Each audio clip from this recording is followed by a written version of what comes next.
What's up, Wando? I'm Charlotte Marshall. And I'm Troy Dassing, and welcome to this week's episode of Tribe Talk. This week we take a look at educational technology, guns in schools, and prevention of flooding downtown.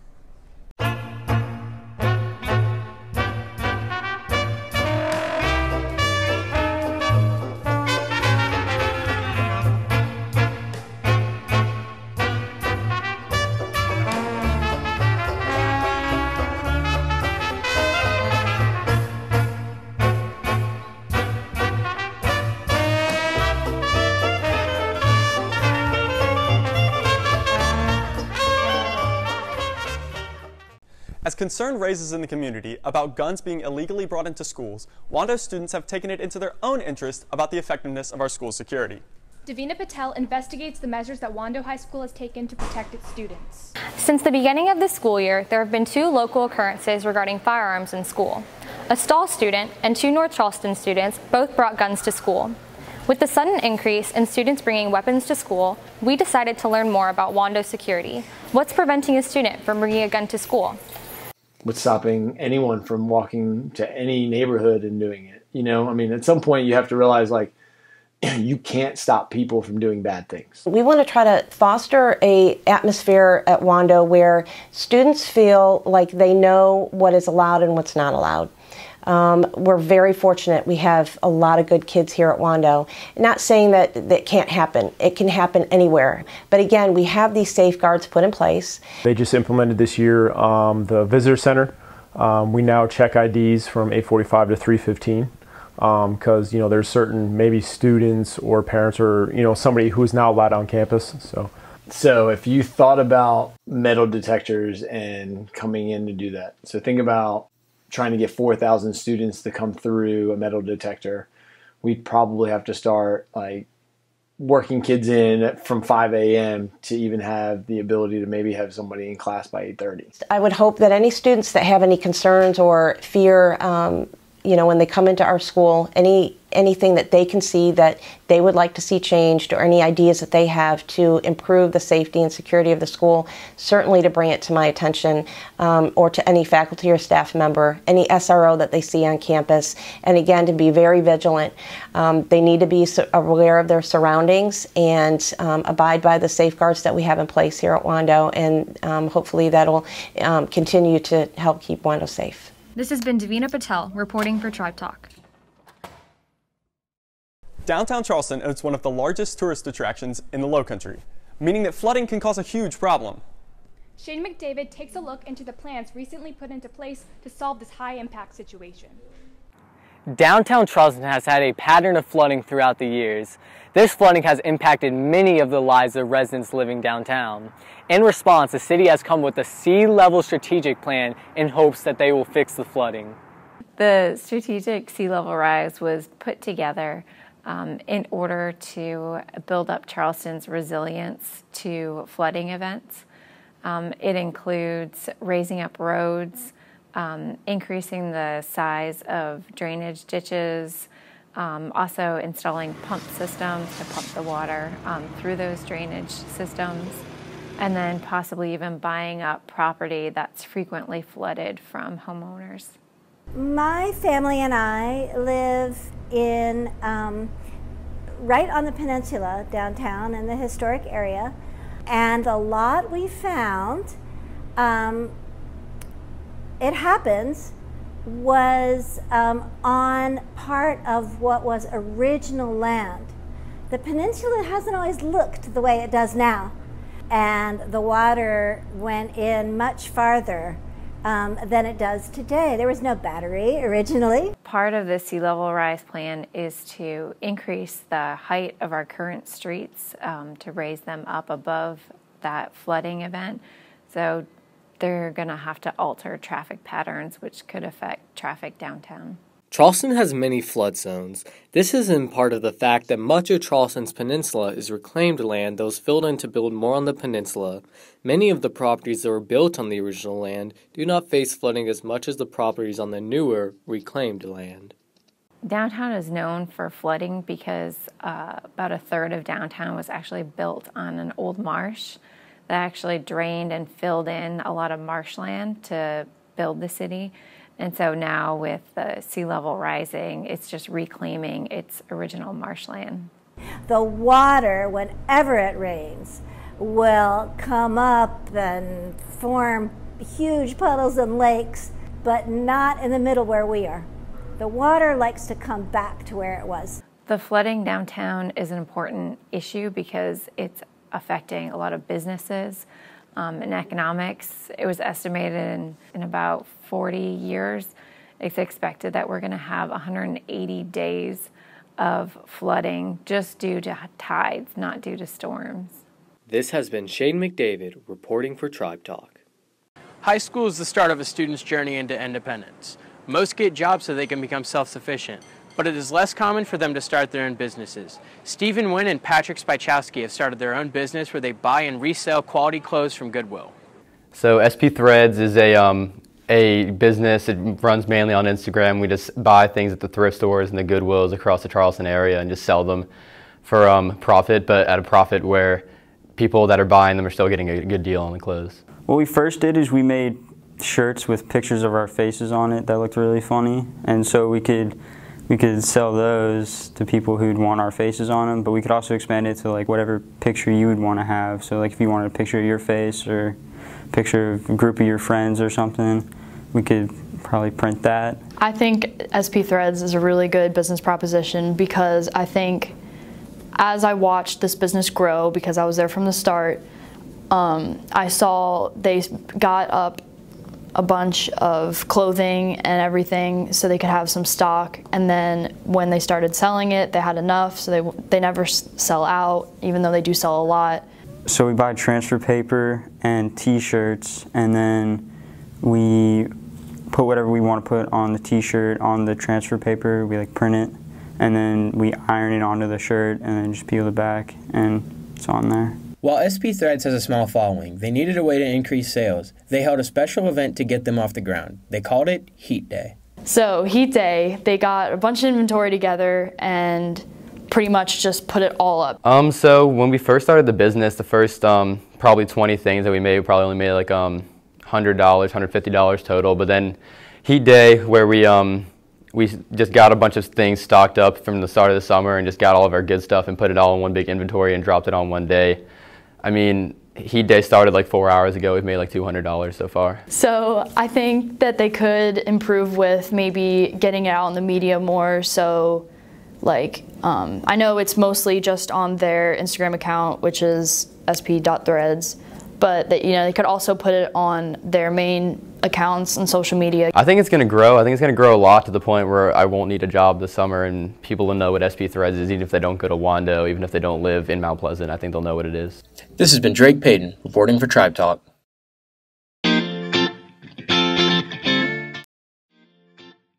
The award-winning magazine, The Outlet, gives Wando students the ability to submit creative writing pieces. Students are also given the opportunity to win awards and publish their pieces for the public to see. For more information about The Outlet, visit creativewriting2wando.weebly.com. Submissions for The Outlet end November 27th. The Outlet is also hosting this year's Poetry Slam and Jam. The Poetry Slam will be held in the Black Box on November 9th at 6:30 p.m. For more info or to participate, contact creativewriting2.wando@gmail.com.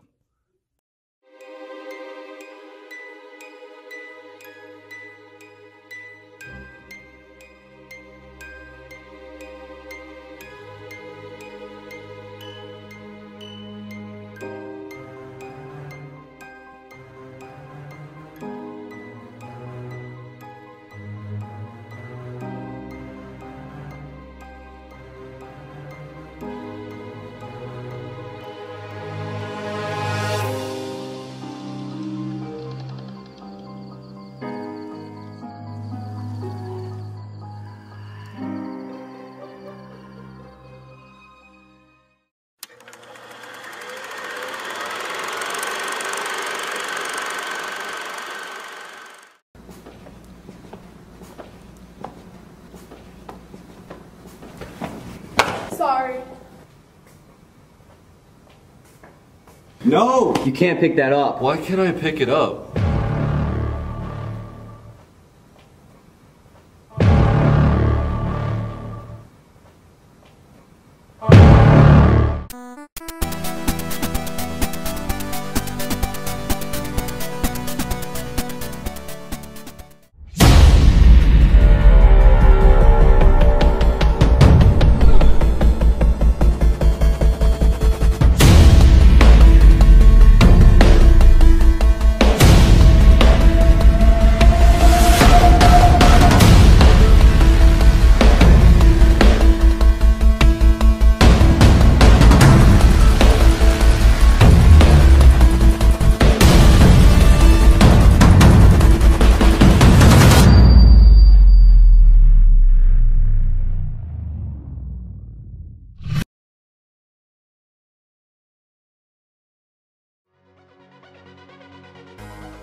This week on The Rewind, we take a look at the pep rally, homecoming, and the race for the cure. The pep rally on September 29th honored the fall senior athletes and introduced the 2017 homecoming court.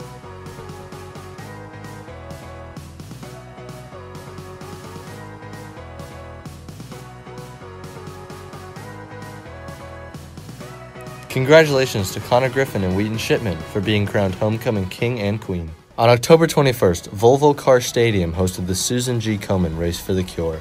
The race fund has invested over $2 billion towards breast cancer research and focuses on educating, engaging, and empowering race participants. It also celebrates breast cancer survivors and honors those who have lost their battle.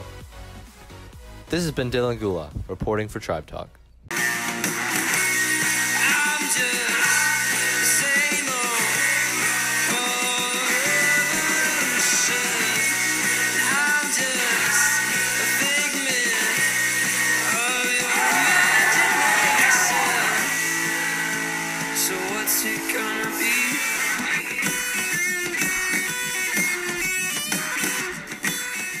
Welcome, ladies and gentlemen, to this week's edition of Sports Talk. It's good to have you with us. As always, I'm Connor Griffin. Now, the NFL has been at the forefront of mass criticism as of late for allegedly neglecting the impact of concussions on their players. As a result, people across all levels of football are taking into consideration what exactly a concussion is and are developing steps to prevent them in the future. Anna Sawyer has the story. You know, it's an injury to the brain that causes a temporary loss of normal brain function. Anything that causes the brain to shift inside the skull is something that can cause a concussion. I was strongly suggested by my doctor to not play football anymore because of the amount of concussions that I had.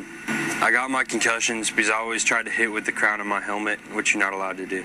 The main cause of concussions, honestly, is, head-to-head hit. And if you're talking about football, it's usually going to be that helmet-to-helmet hit.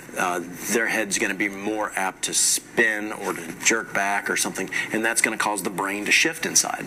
With head-to-head collisions being the primary cause of concussions, the South Carolina High School League has adopted new rules to deter players from leaning with their helmet in games. Targeting by rule is an act by any player who takes aim or initiates contact against an opponent above the shoulders. If you watch college football, you probably in the last year or two have seen a targeting penalty. A lot of times it ends in the result of an ejection. While the targeting penalty has made the game safer, athletes are still at high risk of getting head trauma, as 58% of concussions occur during practice. Consequently, the high school league has made strides in ensuring that concussions are managed properly at every school. We require all of our coaches to do an online concussion course every single year, which basically gives them the basics on what a concussion is, the signs and symptoms. We have that return to play protocol on our website. And what we do with them is we run them through a 5-day protocol, 5-day return to play. And if they test through that okay and everything goes well, then they'll be returned to the field. It's definitely more elaborate because I'll say this, when I was in high school, it was very simple. It was if you got hit in the head and you had something that made you feel funny, as soon as you felt better, you would tell your coach, and coach puts you back in. So it's changed, it's changed for the better, I think. Concussions will always be a part of the sport. However, through education and reporting of symptoms, these long-term effects can be reduced. This has been Anna Sawyer reporting for Sports Talk. Thank you, Anna. And now on to the scoreboard. The football team lost a close one in overtime this past week against Astor Ridge. They look to get a W on senior night at home against West Ashley on Friday. The volleyball team rolled Sumter in their first playoff game on Thursday, winning 3-0. In other news, the girls golf team placed third at Lower State and qualified to play in the state tournament in Columbia. Wando Cheer took home the first place trophy at their competition over the weekend. The girls cross country team are now Region 7 5A champions, and the girls and boys swim teams demolished the opposition in their state meets to win their first state championships since 2012. And we are here with two members of those state championship swim teams, Chase Collier, one of the captains of the guys team, and Aaron Turner, one of the captains of the girls team. Guys, thanks for being here today. Yeah, thank you for having us. Yeah, for sure. And Chase, I want to start with you. Both teams have shown great work ethic throughout this entire season. For this state championship meet in particular, was it a notch up from the preparation that we've seen throughout the regular season, or was it mainly the same? What were you doing? Well, we have practice every weekday, every morning before school at 5:30, and so that can range anything from running to swimming about 5,000 yards. I think, in particular with this team is way more disciplined than I've seen teams in the past. So I think that was a big factor in helping us win that meet. just because everybody was so motivated after last year getting second. And I think that had a big part to play in our victory. Not just the victory, you guys dominated both teams in the championship.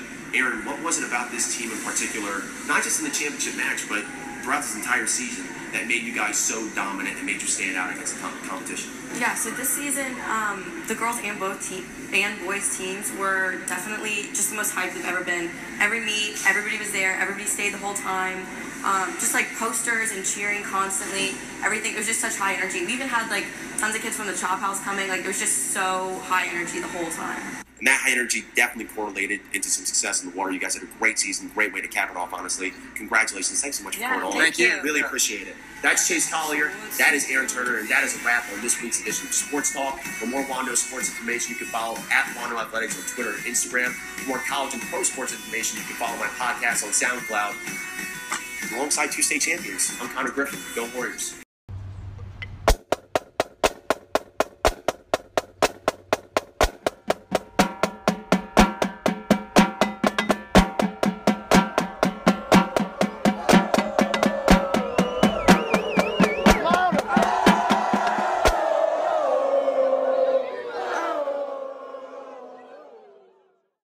Former Wando student Mark Vito graduated from Wando 3 years ago, but his pride for the school is still at an all-time high. He attends every Wando game and visits the school 3 to 4 times a week. Mark takes pride in walking like a warrior, and his legacy at the school goes way farther than one would expect.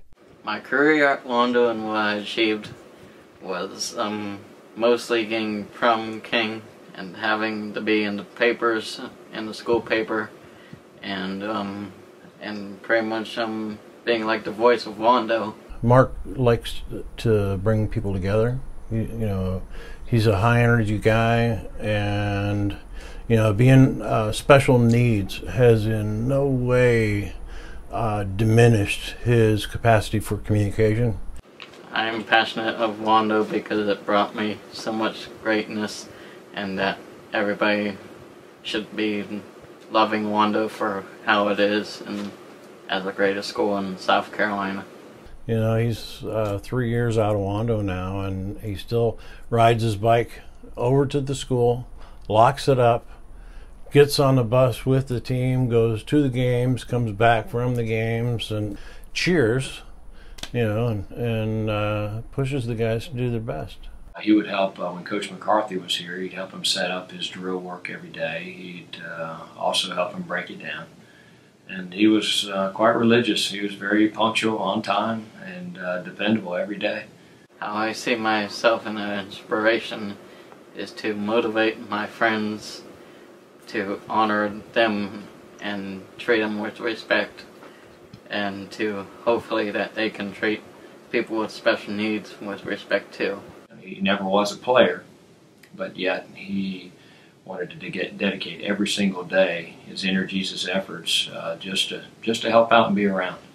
I would never leave the community of Wando, and I would enjoy staying here for the rest of my life. This has been Alex Vivosa reporting for Tribe Talk. That's it for this week, Wando. Be sure to follow us at Tribe Talk WHS on Snapchat and Instagram. This has been Charlotte Marshall and Troy Dassing signing off.